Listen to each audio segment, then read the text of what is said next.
Hay dos temas. Ustedes saben que el domingo pasado hablé sobre los desafíos de la fe. Las cosas que desafían la fe. Hoy vamos a ver, pero desde una perspectiva distinta, una amenaza seria a la fe. Es como la que resume todos esos otros asedios. Y de refilón vamos a referir dos cosas que influyen en esa, pero sin entrar en detalle porque esas dos las trataremos después. Vamos a hablar de la apostasía.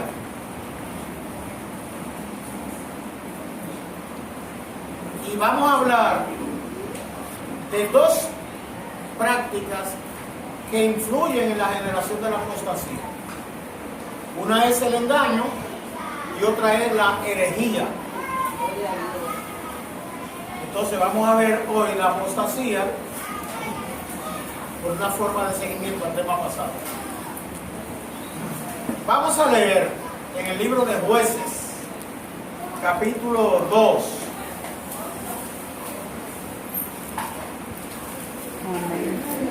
Y vamos a leer los versículos 11, 12 y 13. Jueces 2, empezando en el versículo 11.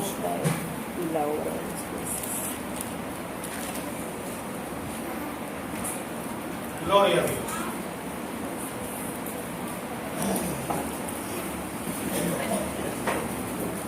Cuando lo tengan, dicen amén. Estos micrófonos están enfermos. Hay que comprarlos. Gloria a Dios. Tenemos que comprar micrófonos. Amén. Amén. Jueces capítulo 2, 11. empezando en el 11. Vamos a leer en el nombre de Jesús. Amén. Después los hijos de Israel hicieron lo malo ante los ojos de Jehová y sirvieron a los Baales. Dejaron a Jehová, el Dios de sus padres, que los había sacado de la tierra de Egipto, y se fueron tras otros dioses, los dioses de los pueblos que estaban en sus alrededores, a los cuales adoraron y provocaron a ira a Jehová. Y dejaron a Jehová y adoraron a Baal y a Astarot. Y se encendió contra Israel el furor de Jehová, el cual los entregó en manos de robadores que los despojaron y los metió en manos de sus enemigos de alrededor, y no pudieron ya hacer frente a sus enemigos. Gloria a Dios. Oiga, mis hermanos, mis hermanas, constantemente Dios estuvo llamando la atención de Israel, advirtiéndole sobre los riesgos que había cuando entraran a la tierra que Dios le había prometido. Y no dejó esa advertencia de riesgo en una especie de nebulosa. Fue claro y específico. Esa gente que está por ahí, cerca de donde ustedes van a vivir, practican cosas que yo no quiero que ustedes como pueblo mío practiquen. No se mezclen con esa gente. Oiga bien, no le digo que fueran enemigos. El apóstol Pablo más adelante dice en 1 Corintios: no os unáis en yugo desigual con los incrédulos. Usted puede ser amigo de una persona que no sirve a Dios y tratarlo como su prójimo, y tratarlo con misericordia, y tratarlo con afecto. Pero la coyunta, como decían los viejos antes, ¿verdad? La coyunta, el yugo, lo que hace es que te ata con el otro a los pasos que da el otro. Ustedes han visto los yugos, la gente que ha ido de campo ha ido a campo, ¿verdad? ¿Cómo que, para qué sirve el yugo? Ponen un animal, ponen dos animales y lo unen a través del yugo. Por ejemplo, se hace con los bueyes para arar. Observen que el yugo no debe ser desigual. Nunca enyugan un buey viejo con un becerro, ni uno grande con como un pequeño. Porque el yugo lo ponen en el cuello queda adentro, se amarra con cadena. Si uno es más grande, el chiquito va forzado, termina casi siempre rompiéndose el cuello. ¿Por qué? Porque el grande, al tener más fuerza, cuando tira para un lado, el chiquito no puede hacerle balance. Entonces, el yugo cuando es desigual genera problemas. Entonces, no se yugue. Ahora, no, sea amigo, sea prójimo, ¿verdad? Sea solidario. A veces perdemos la perspectiva y creemos que porque hay un yugo hay que ponerse. Usted no está obligado a ponerse el yugo. Oiga bien, el Señor le dijo, no se mezclen, y dio detalles. Le dijo que los jóvenes del pueblo de Israel no se casaran con las jóvenes de ese sitio y que tampoco las hembras buscaran esos maridos. Y fue todavía más detallado. Le dijo, esas mujeres te van a hacer que tú vayas a las cosas que ellos hacen y terminarán enredando. El énfasis fue puesto en las mujeres, porque ustedes saben cómo es, ¿verdad? Las mujeres saben cómo es. Ese cuento de que el hombre controla, el hombre nada más controla hasta donde la mujer quiere. Y donde quiera que ustedes se fijan en los gobiernos. Ustedes se fijan en los gobiernos.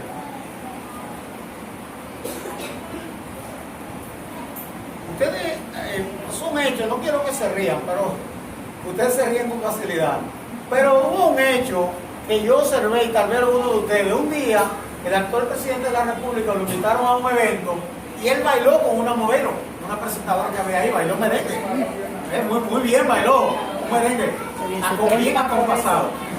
Y la mujer vio la imagen, a ella la entrevistaron, y ella dijo, ajá, mira, la próxima vez yo no me quedo, a mí hay que bailarme bueno también. Y después de eso fue a otro evento y bailó con su esposa. Ella había dicho que no iba a ejercer esa función dinámica de primera dama, que va, se dio cuenta que el marido no podía estar suelto. Donde quiera que observen, que ahora donde quiera, y opinando, y ella opinando, donde quiera que va. Realmente la mujer gobierna si quiere, y sabe. Realmente así. Y no tiene que jalar, que arrullar la cara al marido, ni tirar un mano. Dice la Biblia, la sabia. Entonces cuando él le dice, esas mujeres te van a llevar, es porque él sabía, porque ustedes se imaginan, ustedes han visto en Génesis, han leído entre líneas, la contentura de Adán cuando vio a Eva. Ustedes se han fijado en lo que él dice. Esta hora será, esta carne de mi carne, hueso de mi hueso, ella será llamada varona. Fíjese que varona, es decir, él equiparó, la igualó, la niveló. Dice un poeta, no sé dónde ese poeta vio eso, pero él dice que cuando él la vio a Eva, él dijo, me duele quererte cuanto te quiero, y hasta mi alma se esquiva cuando te veo. Fue un amor a primera vista, que para ver habitual. Al punto tal influyó Eva que lo llevó a donde cayeron. Él le dice, no te cases con esas mujeres que te van a arrastrar. Ustedes conocen la historia de Salomón, que ya referimos, ¿verdad? El hombre sabio, inmensamente sabio, se casó con mujeres de diferentes creencias, y cuando llegó a la vejez, ya él tenía que haberle hecho un altar a cada dios de cada mujer. Y ahí vino, ¿cómo se llama eso? Apostasía. Este pueblo, a medida que fue entrando en confianza con los vecinos de las naciones de donde Dios los puso, empezó a imitar la cultura de esos pueblos. Entonces, ¿dónde fueron? A los dioses de ellos. ¿Qué Dios le había dicho? Que no hicieran eso. Nadie ve un Baal hoy, un muñeco de Baal, de una estatua de acera, pero hay muchos ídolos en este tiempo.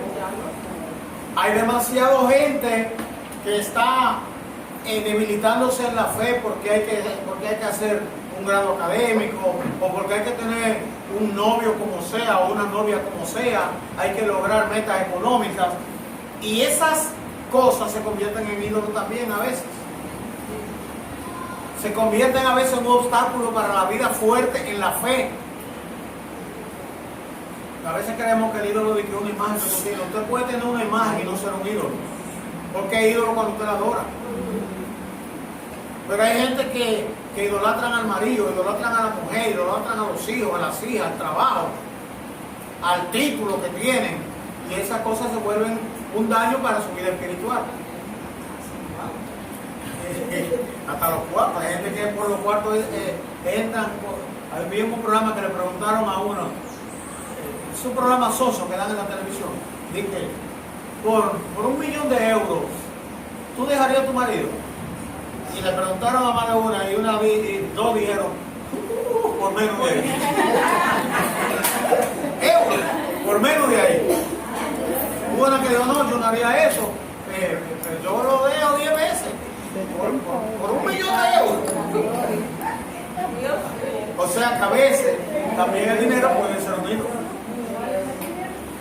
Miren, hay cosas serias. ¿Qué es apostasía? Apostasía es negar la fe, apartarse de la fe. Y ustedes saben que el apartarse de la fe tiene varias causas. Yo solamente quiero hablar de la apostasía, de la causa hablaremos después. Pero la Biblia da señales donde se menciona la apostasía en el contexto de los factores causales.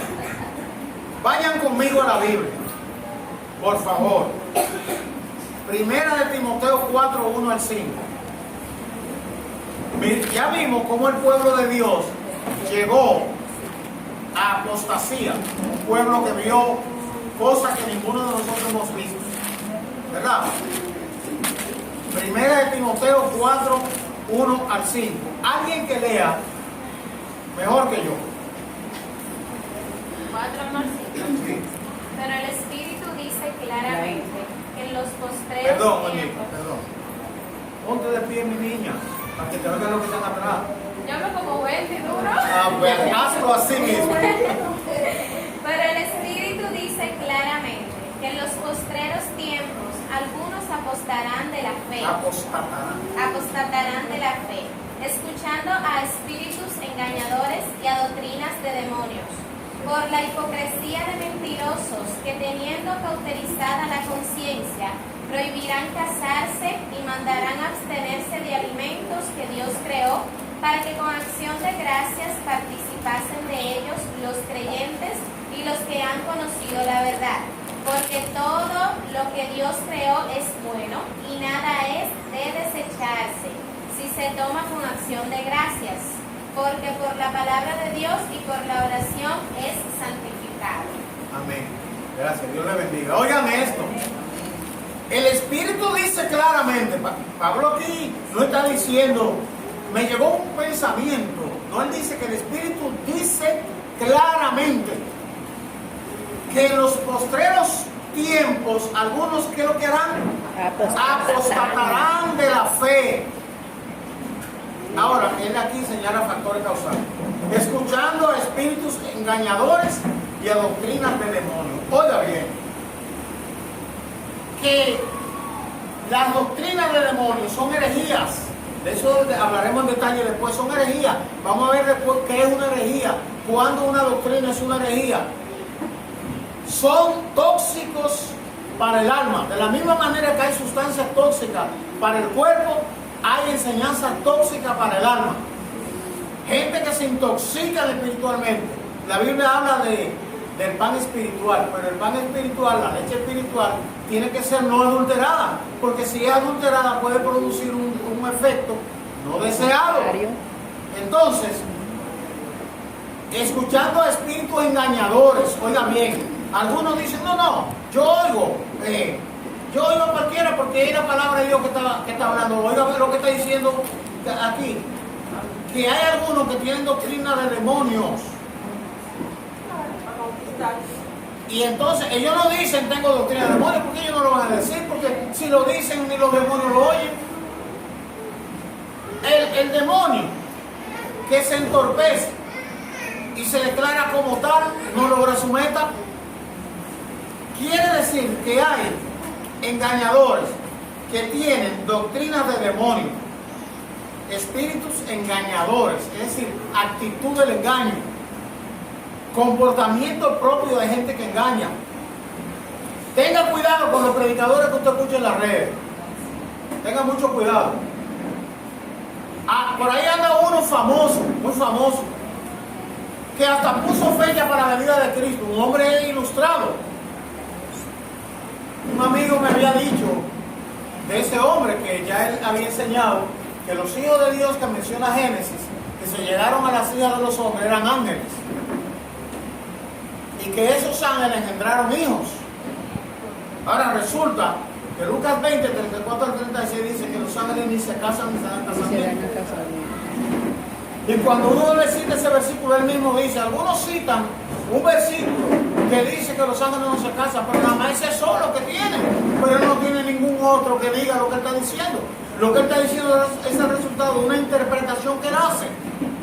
Y hay un texto que dice que no, y él desautoriza ese texto. Y yo le dije al hermano, él no anda bien. Pero no pase de ahí. No, porque él dice que hubo gigantes. Sí, la Biblia dice que hubo gigantes. Pero eso que él dice, que eran ángeles, es mentira. Por ahí andan uno leyendo un libro de una tal Rebeca Brown que está metiendo espiritismo y hechicería en la iglesia como si fuera evangelio. Unos libros sobre el testimonio del portento de la hechicería. Y nunca se habla de la obra de Cristo. Una serie de fábulas y fantasías. Y la gente, ¿cómo que la gente empezó a creer que si tú no eres rico tienes que revisarte? O que los pecados de tu papá tú los heredas, y que si tu papá hizo un pacto con Satanás, el pacto te sigue. ¿De dónde salió eso? De espíritus engañadores. Eso todo el mundo por lógica sabe, y por Biblia, Ezequiel 18 dice que el alma que pecare se morirá. Y por lógica usted sabe, yo tengo mi hija, tengo mis hijos, y si yo como algo que me indigesta, la indigestión no le da a mis hijos, porque fui yo que me lo comí. Mi papá puede haber hecho pacto con quien sea, y si yo no soy compromisario de ese pacto, yo no tengo obligaciones ahí. Ezequiel capítulo 18. Pero hay espíritus engañadores que han ido tejiendo enseñanza y ganando terreno. Ahora hay uno que dice que el Espíritu Santo es un pensamiento, que Jesucristo no es un ser divino, famoso, y la gente lo está escuchando. Y hay otro de esa línea que dice que Jesucristo no fue engendrado por obra del Espíritu Santo, que era hijo de José. Que eso de que fue engendrado por obra del Espíritu Santo es un cuento que lo puso ahí la Iglesia Católica. La gente está escuchando a esos famosos. Dice la Biblia que algunos apostatarán de la fe, escuchando a espíritus engañadores y a doctrina del demonio. Ahora, hay un detalle interesante aquí que dice que por la hipocresía de mentirosos, oiga el detalle, que teniendo cauterizada la conciencia, sí, son unos tipos que hablan mentiras y no tienen remordimiento, porque ellos ya llegaron a un punto en el que no les duele, no sienten reprensión. Hay un verdugo de eso que dice que todo el mundo tiene un alma gemela en los cielos, que Dios te tiene tu alma gemela ya, y que tú te puedes haber casado, y hasta que tú no encuentras tu alma gemela, ese matrimonio no es válido. Y que cuando haya tu alma gemela te puedes divorciar del que tenga o de la que tenga, porque esa era el alma gemela que Dios te tenía. Señor, y hay gente en las iglesias creyendo eso. Entonces ustedes ven, esta doctrina de engaño y de demonio trae apostasía. Hay algunos que no se van tras eso, pero se confunden, porque ese tipo es un doctor en teología y mira lo que enseña, y creen que todo el que tiene altos estudios está guiado por el Espíritu Santo. Ahí viene el engaño. Entonces, dice aquí que llegarán al punto de que prohibirán casarse y le prohibirán a la gente consumir alimentos que Dios creó. Usted me dirá, ¿y no hay alimentos que hacen daño? Sí, hay alimentos que hacen daño. El que a usted le haga daño no se lo coma. Pero porque a usted le haga daño y usted no se lo coma, no generalice la prohibición. Digo, la Biblia dice a los judíos que el cerdo era inmundo. ¿Por qué era inmundo? Porque en la época que se escribió el Antiguo Testamento, no solamente el cerdo, muchos otros animales, que ellos no lo comían. Hoy se ha descubierto, oigan esto, por ejemplo, que la grasa de cerdo es menos dañina que el aceite de oliva. Menos dañina que el aceite de oliva. Entonces yo le digo, ¿a usted no le gusta la carne de cerdo? No se la coma. No se la coma. Romanos capítulo 14 dice que el que come no juzga al que no come, y que el que no come no juzga al que come. Unos creen que se ha de comer de todo, otros comen de uno y otros no, otros nada más comen legumbres, dice Pablo, cada uno está convencido en sí. Hay algunos que creen que hay que guardar el sábado. ¿Usted cree que hay que guardar el sábado para ser salvo? Guárdalo para que no se pierda, porque ya usted hace rato que dejó de creer que por fe. Ahora usted cree que por la hora de guardar el sábado, guárdalo para que no se guaye. Ahora la Biblia sigue diciendo que por fe. O sea, que por fe usted accesa a la gracia. Si es por guardar cualquier día de la semana, entonces ya es por obra. El alimento es santificado cuando usted lo come con acción de gracia. Y Pablo dice en 1 Corintios que la oración santifica el alimento. Ahora, reitero, si usted sabe que le hace daño, no se lo come. Pero no se deje enredar, porque por ahí hay una religión que parte dorsal de su doctrina es la norma de qué comer y qué no comer. Y hay otra que parte de su norma es que cómo vestir, hasta el color de la tela. Bueno, todo lo que Dios creó es bueno y nada es desecharse si se toma con acción de gracia. Aleluya. Porque por la palabra de Dios y por la oración es santificado. ¿No? Un día van a tener que quitar eso de ahí para que uno no se coma su puerquito asado, horneado, guisado, en locrio. Mire, su chicharroncito. Bueno, si usted cree que es pecado, ore por mí. Ore por mí. Hay espíritus mentirosos, engañadores, que tienen doctrina de demonios que generan apostasía. Tenga cuidado a quien usted oye. Tenga cuidado. ¿Por qué? Porque hay gente que predican en las redes, pero tienen un estilo de vida dañado y usted no sabe en qué momento esa persona dañada, diciendo la verdad, aquel que lo controla, que es el príncipe de la potestad del aire, tira un dardo de veneno que cuando usted lo capta le distorsiona, que tuerce. Entonces, tengamos cuidado. El apóstol Pedro, en su segunda carta, capítulo 2, versículo 1 al 3, alguien que lea como bendito.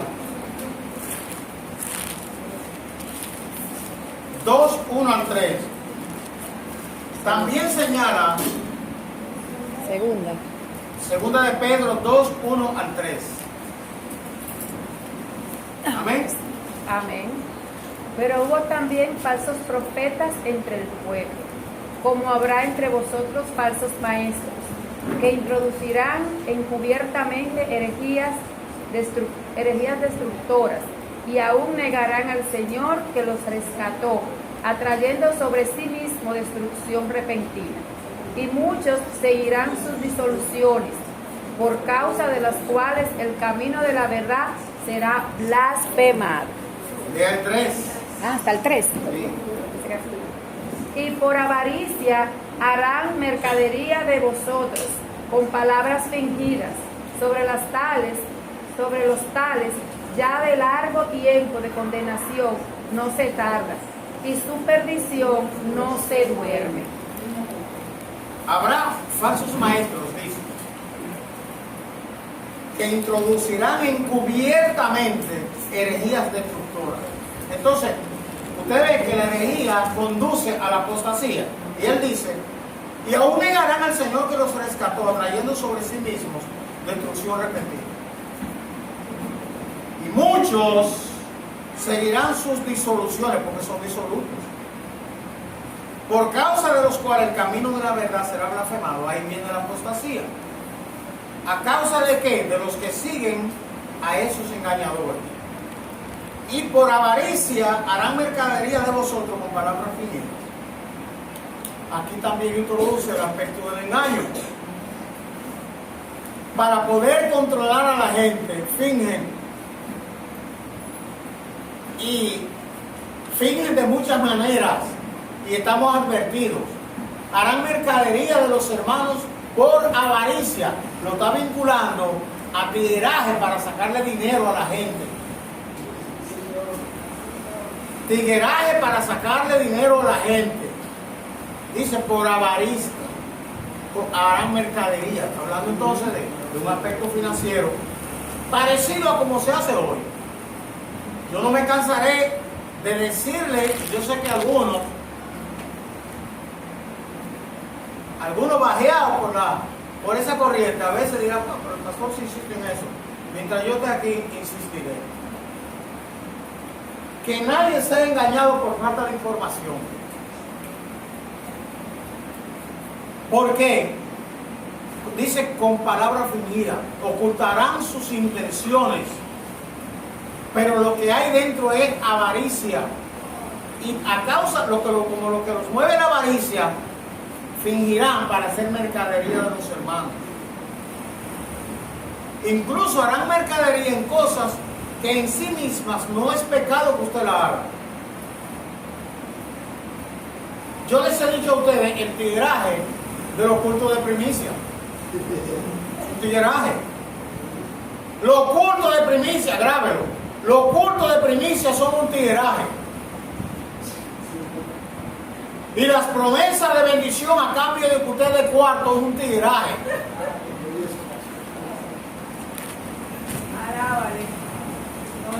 Oh, pero usted no ha visto en un programa de televisión que hay un canal famoso evangélico. Dios te va a bendecir, Dios va a traer tu hijo, Dios te va a sanar, pero primero pacta con Dios. ¿Sabe qué es que pacte con Dios? Usted sangre el bolsillo. Alabado sea el Oh, Señor. y te tiene que sembrar, pero te dice dónde tiene que sembrar. Ahora, yo no estoy diciendo que los cristianos no tienen que dar, porque eso es la vida cristiana. La Biblia dice incluso que es más bienaventurado dar que recibir. Amén, así es. Pero aquí lo que habla es de gente que no son auténticos, que te piden, porque en el fondo lo que tienen es ansias de tener, y te manipulan y mercadean a los hermanos. Famoso predicador que llega a un sitio y va a dar un culto, él tenía una campaña y lo primero que llega es con una pila de sobres y comienza a decir los que van a dar por cantidad. Y reitero, no está mal que venga. El punto es que él duró más de 45 minutos en eso. Y ahí terminó el culto. Era la primera noche, ahí terminó el culto. Eso es antibible. Eso es contrario a la palabra. Eso está mal. A causa de, como mucha gente sigue eso y lo repite, a causa de eso el camino de la verdad es blasfemado. Y estamos en los medios de comunicación y en boca de gente en gente por eso. Un predicador que dice que Dios lo guió, que él tiene que tener un avión privado y comienza a pedir, la gente comienza a darle pila de dólares para que él compre el avión que Dios le dijo que él necesita. Su avión privado. Pero no es pecado que tenga un avión privado, pero que se gane su cuarto y compre su avión. No está mal que usted siembre para la obra de Dios, pero ¿por qué tiene que sembrar bajo un mecanismo de manipulación? Porque lo que la Biblia condena no es el dar, es la forma como se saca lo que se da. Es que dice aquí, muchos seguirán sus disoluciones, son disolutos, son divisores, son engañadores. Y por causa de los cuales, y por causa de los que lo siguen, el camino de la verdad será blasfemado, habrá apostasía. No hemos oído la historia de un predicador, tiene su mecanismo, Andan acechando al que entra unos chelitos para inventarle un cuento. Porque, perdón, puse el nombre de Juan, pero ustedes saben que hay un refrán que dice que todavía Juan bien y jaya. Ustedes han oído ese refrán. Porque todavía hay gente que son engañables hasta lo último. Mire, varón, Dios trató conmigo. Dios me dijo que usted tiene que sembrar ese carro. A un muchacho que el viejo del campo le mandó para que comprara ese carro para que fuera a la universidad. Y el muchacho sembró el carro. Y cuando el viejo se dio cuenta, se armó un tremendo lío. No, papá, que tú sabes que yo lo sembré, pero ¿dónde lo sembraste? ¿Dónde lo sembraste? No, y el papá preguntando, porque eso es para que tú vayas a la universidad y ahora tú estás pasando trabajo. Y cuando tienes que venir al campo, hay problemas. ¿Cómo es eso? Entonces el papá investigó y tuvo que decirle. Y el papá cogió para allá y le dijo que me devuelva el carro a mi hijo. Oiga, eso llegó a oído de una de esas que hace programas de investigación. Y sí, y el caso fue tan serio que ella lo iba a sacar. Y entonces el que era superintendente de entonces le dijo, no, mira, no saque eso no es, van a creer que el evangelio es así, no saque eso. Yo voy a hablar con ese pastor. Y no era de la Asamblea de Dios el pastor, pero lo conocí, habló y le dijo, mira fulano, tú le vas a hacer un daño al evangelio y tú no decís eso. No, porque Dios, no, dile a Dios que tú le vas a devolver eso, que tú lo vas a volver a ofrendar. Y él entonces devolvió el carro. Y a un hijo de una compañera de trabajo mía, él lo hizo que diera el anillo de graduación. El muchacho estudió en la UAS, se graduó con honor y la mamá le compró el anillo, que ese fue el regalo que le dio. Y un día ve al muchacho sin anillo. Eso lo dijo la mamá. Me dice, mira, Gerardino, cuando vi a este muchacho sin el anillo, me dijo cómo lo dio. Yo no le rompí la cabeza, uno tiene que tener dos cuchillos de control, porque me dio ganas de agarrar un palo y romperse en la cabeza. Oye, este muchacho, un profesional, un muchacho criado en el evangelio, instruido, ¿cómo se deja engañar así?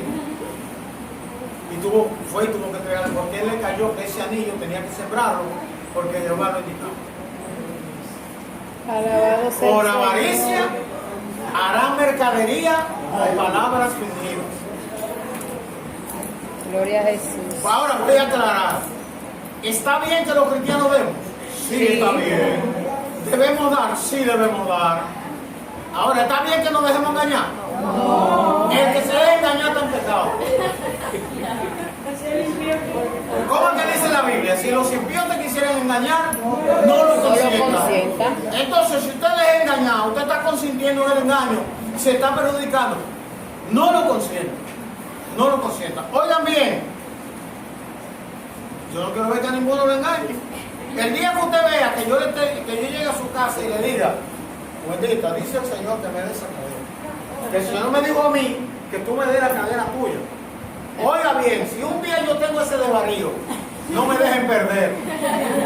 No dejen que yo me pierda, rescátenme. Usted inmediatamente debe decir, varón, yo tengo esta cadena aquí. Si Dios, como yo soy la dueña, si Dios quiere que yo sea la dueña, que me lo diga a mí. No lo diga a mí. Porque Dios es un Dios de orden. Amén. Yo le conté lo de mi reloj, ¿verdad? Dios es un Dios de orden. Y no estamos enemiguitos para que no me hable. ¿Verdad? Y no estamos enemiguitos y no me hable. Entonces Dios le puede hablar a usted cuando se trata de lo suyo. Cuando se trata de lo suyo. Gloria a Dios. Finalmente, oigan esto.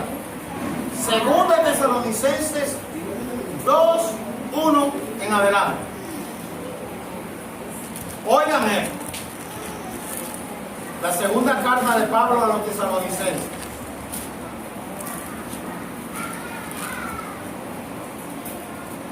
Capítulo 2, versículo 1. Escuchen esto, que estamos en el mes de la Biblia y hay que orientarse por la Biblia. El salmista David dice, lámpara es a mis pies tu palabra y lumbrera mi camino.